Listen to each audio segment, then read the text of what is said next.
This story is titled, My Fiancée Demanded I Gift Her Parents a Share of My Business Before Our Wedding. When I refused, she threatened to leave me. So I did this, and now she is begging. Hey everyone! Before we jump into today's video, I need your help. We've noticed the channel is losing some traction, and subscribing is one of the best ways you can support us.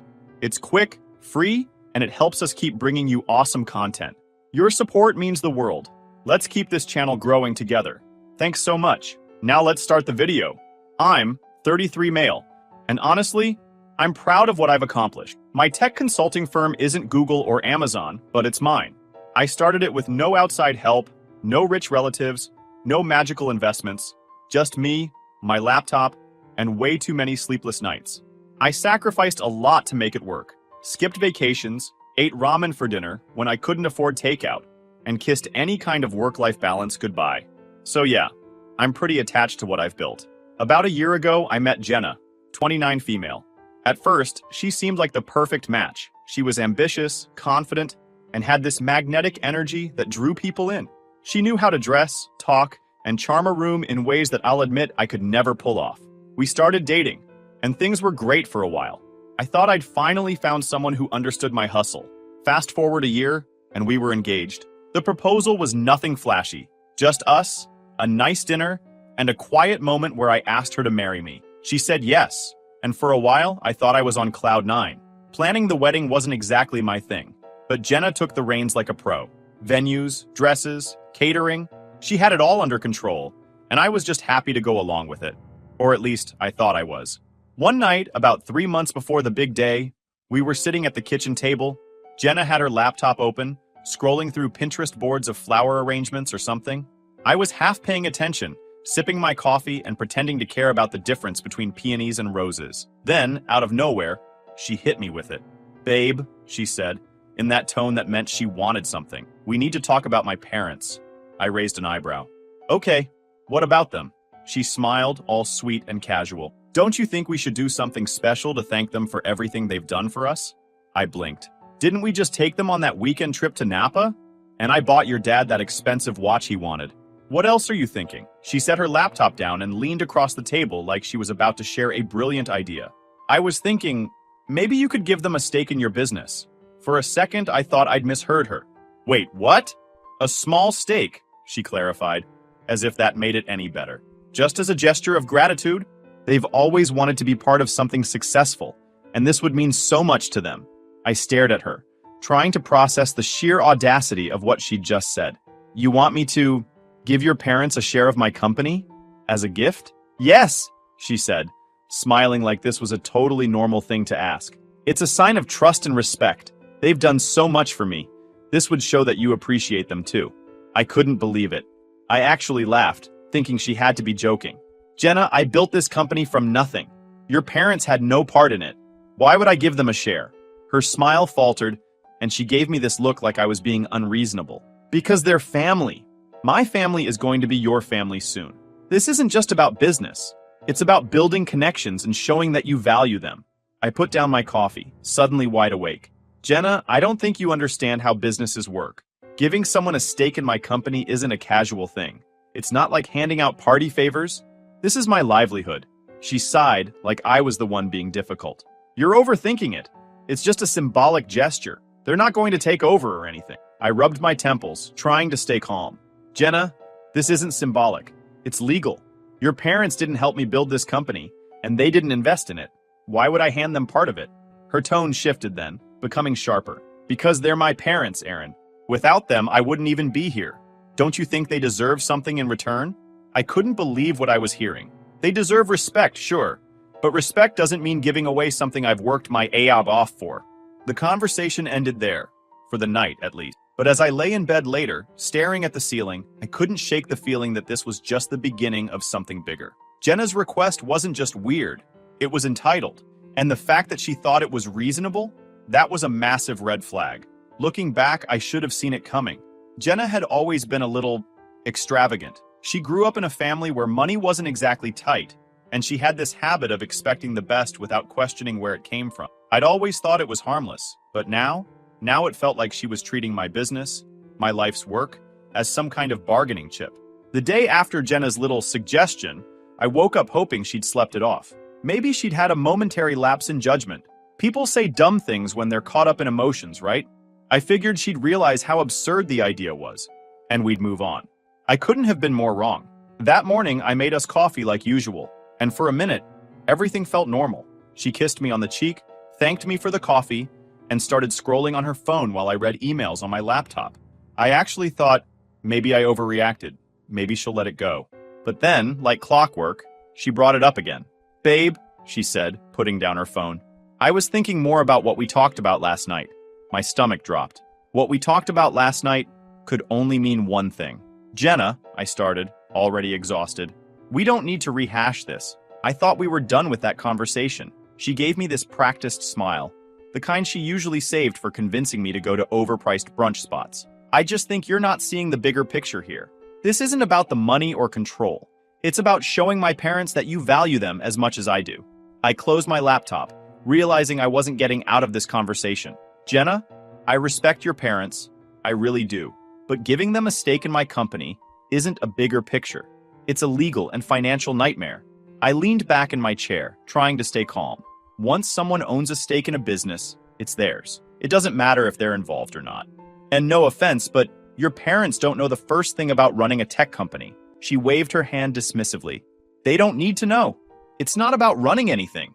It's about them feeling appreciated. I stared at her, trying to figure out if she was serious. She was, dead serious. The rest of the day, the conversation replayed in my head. I couldn't focus on work because I kept thinking, is this what the rest of my life is going to be like? Constant guilt trips over unreasonable demands? That night, it got worse. We were sitting on the couch watching TV. Suddenly, she turned to me and said, "You know, if my parents had a stake in the company, it could really benefit you too." I hit pause on the show. "What are you talking about now?" "They're really well connected," she said, flipping her hair like she was pitching me a business deal. "My dad knows tons of people in real estate, and my mom's in a few women's entrepreneur groups. They could help bring in more clients." I rubbed my temples. "Jenna, my business doesn't need your parents' help. I've been growing it just fine without them." "But think about the potential," she said, her voice getting more excited.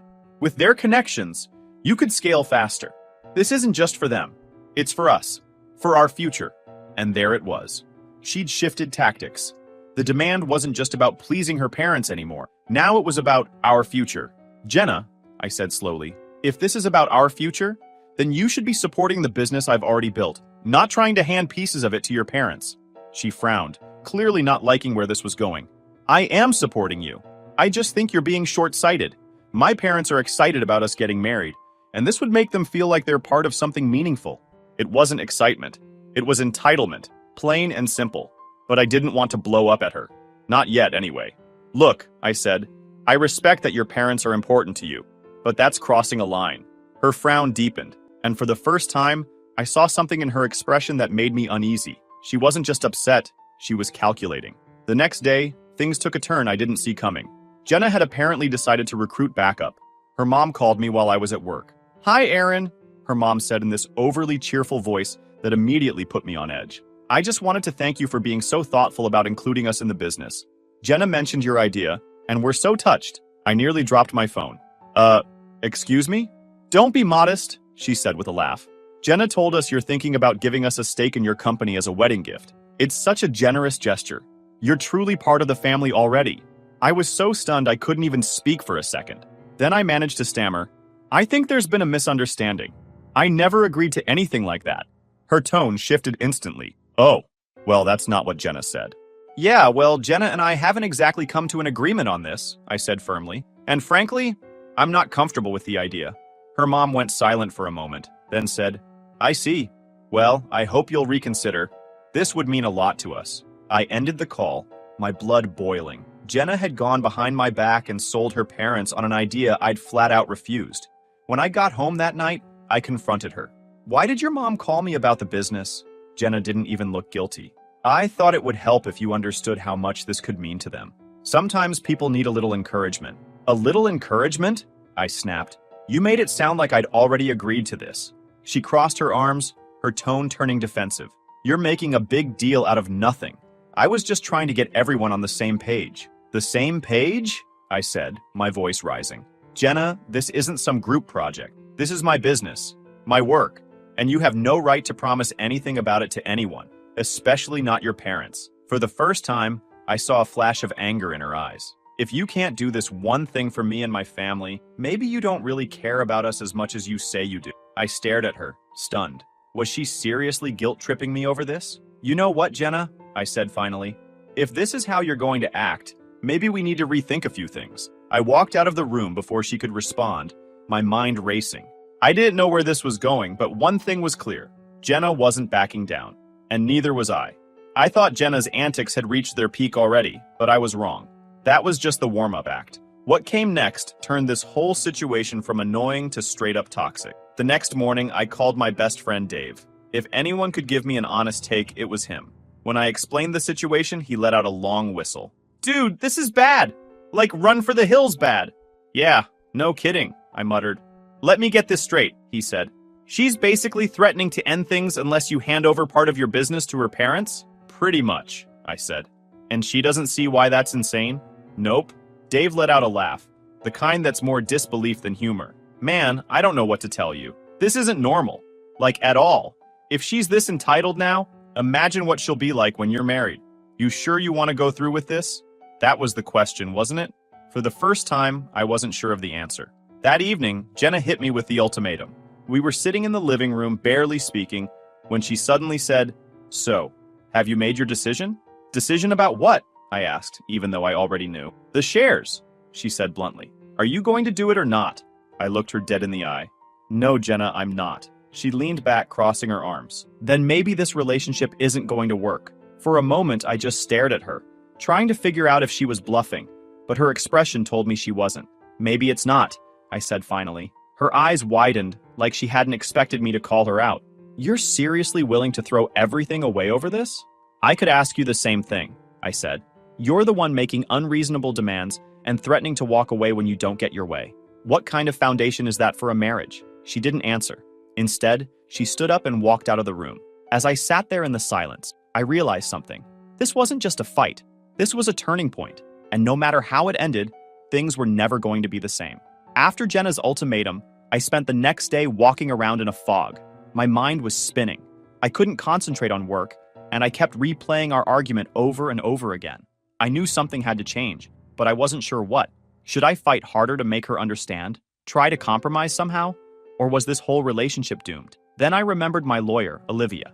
She wasn't just a legal expert. She was a friend who had been through some messy situations herself. If anyone could give me solid advice, it was her. I called Olivia and told her I needed to talk. She didn't even hesitate. Come by my office this afternoon, she said. We'll figure it out. When I walked into her office, Olivia greeted me with a grin and a coffee. All right, Aaron, what's got you so rattled? I sighed and sat down, spilling the whole story.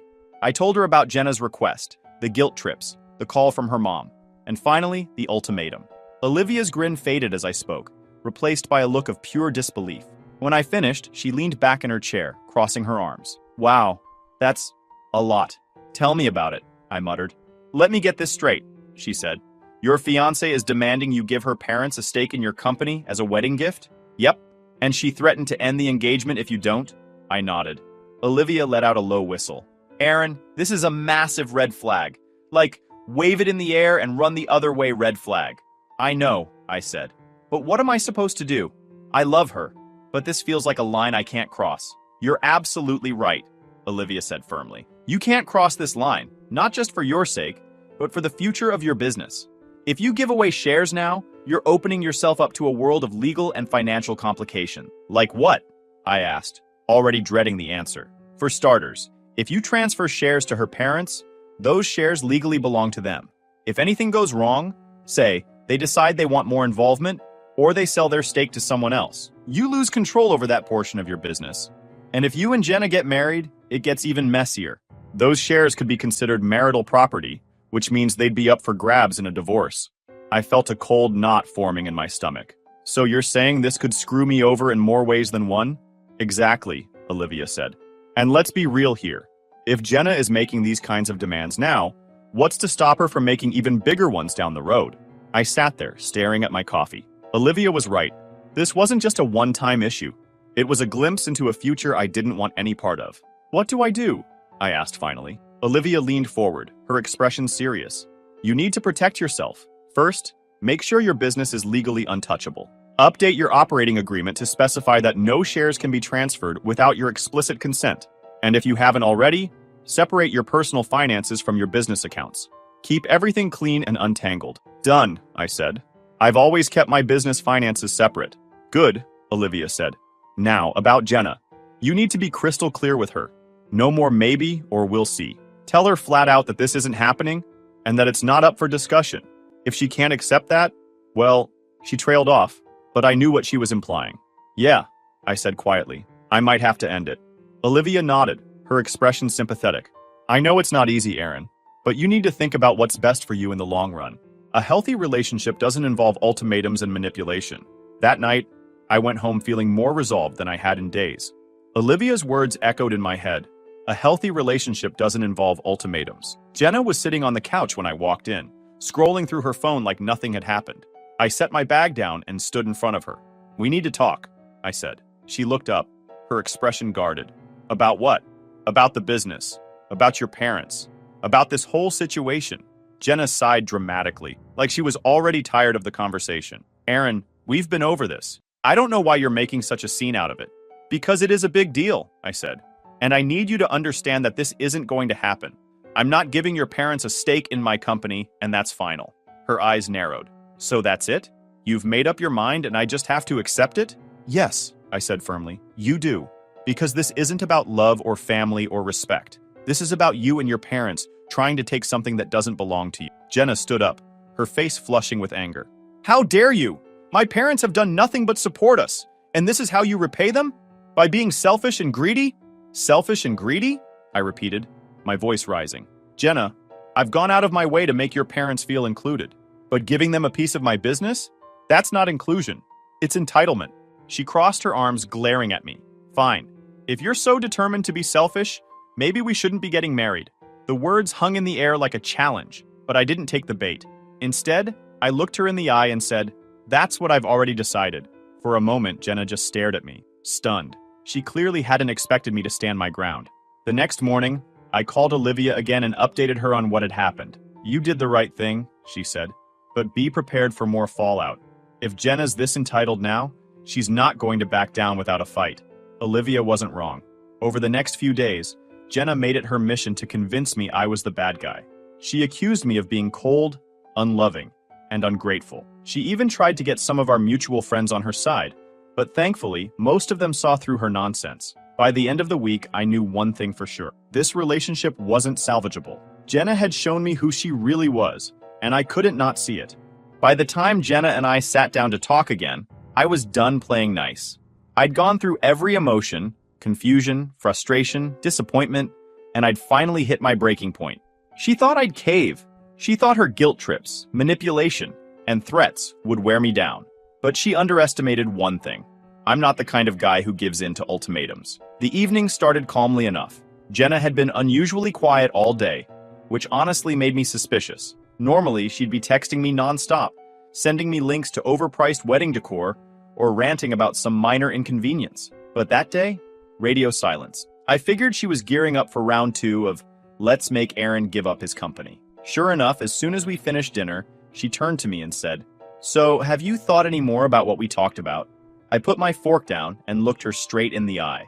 Jenna, I don't need to think about it anymore. I've made my decision. The answer is no. It's not happening. Jenna crossed her arms, her expression hardening. You're acting like I asked for the entire company. It's just a small stake, a token of appreciation. You're making it into this huge, dramatic thing. Because it is a huge, dramatic thing, I shot back. Once I give up shares, I lose control over that part of my business. Your parents could sell their stake, meddle in decisions, or worse. And if we get married, those shares could end up tangled in a divorce settlement. This isn't just about appreciation. It's about protecting what I've worked my off to build. Her lips pressed into a thin line.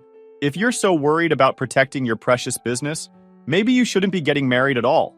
The room went silent. For a moment, we just stared at each other. The tension so thick you could cut it with a knife. You know what, Jenna?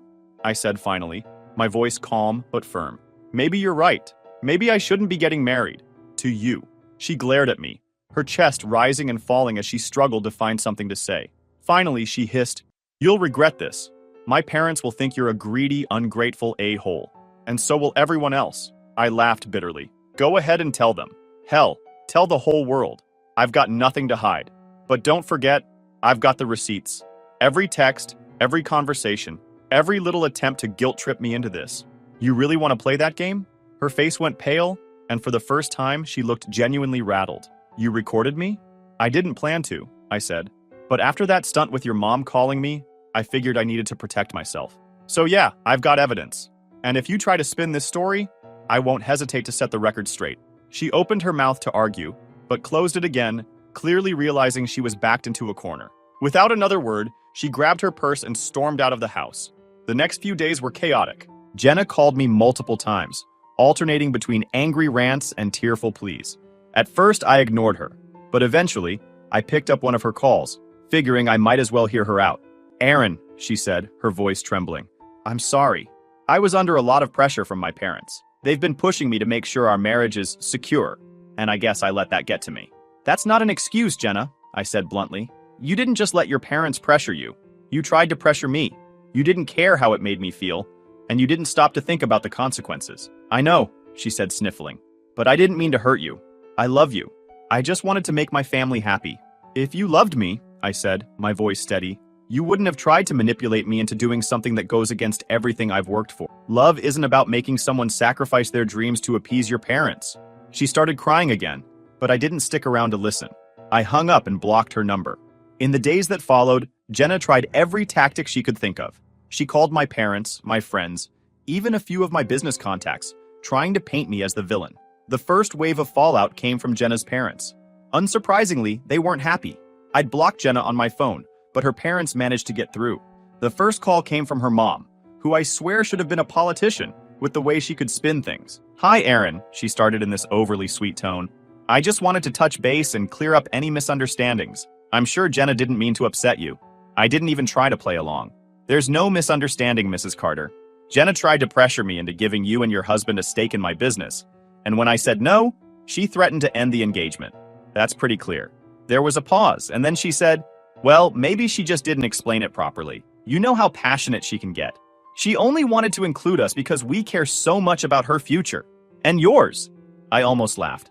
"Mrs. Carter, with all due respect, this isn't about passion or care. I'm not giving away something I built from the ground up, and I'm not going to let anyone bully me into it." Her tone shifted, becoming colder. "Aaron, I think you're being very short-sighted. Family is about compromise. If you can't understand that, maybe Jenna was right to reconsider this relationship." "Maybe she was," I said, my voice steady. "Goodbye, Mrs. Carter." I hung up before she could respond and immediately blocked her number too. The second wave came from mutual friends. Jenna wasted no time spinning her version of events to anyone who would listen. According to her, I was a control freak who didn't value family and refused to share the success I supposedly owed to others. It didn't take long for some of those friends to start reaching out to me, wanting to know my side of the story. One friend, Emily, texted me, "Hey Aaron, I heard some things from Jenna, and I just want to understand what's going on. Did you really call off the engagement because she wanted to involve her parents in your business?" I sighed and decided to nip this in the bud. I texted back, "Emily, here's the short version. Jenna demanded I give her parents a stake in my company as a wedding gift. When I refused, she threatened to end the engagement. I wasn't about to be manipulated like that, so I walked away. I have proof if you want to see it." To her credit, Emily replied quickly, "Wow, that's not the version I heard. Thanks for explaining. I'm sorry you're dealing with this." That was the pattern with most people.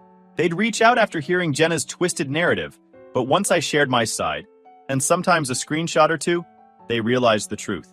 A few people stayed neutral, which was fine with me, but most were supportive. And Jenna? She was losing allies fast. The third wave was Jenna herself. After her attempts to rally support fell flat, she shifted tactics. Suddenly, I was getting emails and voicemails full of apologies and sob stories. "Aaron, I'm so sorry," one voicemail began. Her voice was trembling like she was on the verge of tears. "I let my parents get into my head, and I pushed you too far. Please, can we just talk? I love you, and I don't want to lose you." I deleted the voicemail without replying. Love? Was that what she called trying to manipulate me into giving away a piece of my company? If this was love, I wanted no part of it. Another email came a few days later, this one more desperate. Aaron, please. I made a mistake. I was under so much pressure and I wasn't thinking straight. Can't we work this out? I miss you. It was tempting to respond, just to tell her how ridiculous she sounded. But I didn't. I knew engaging with her would only give her more fuel.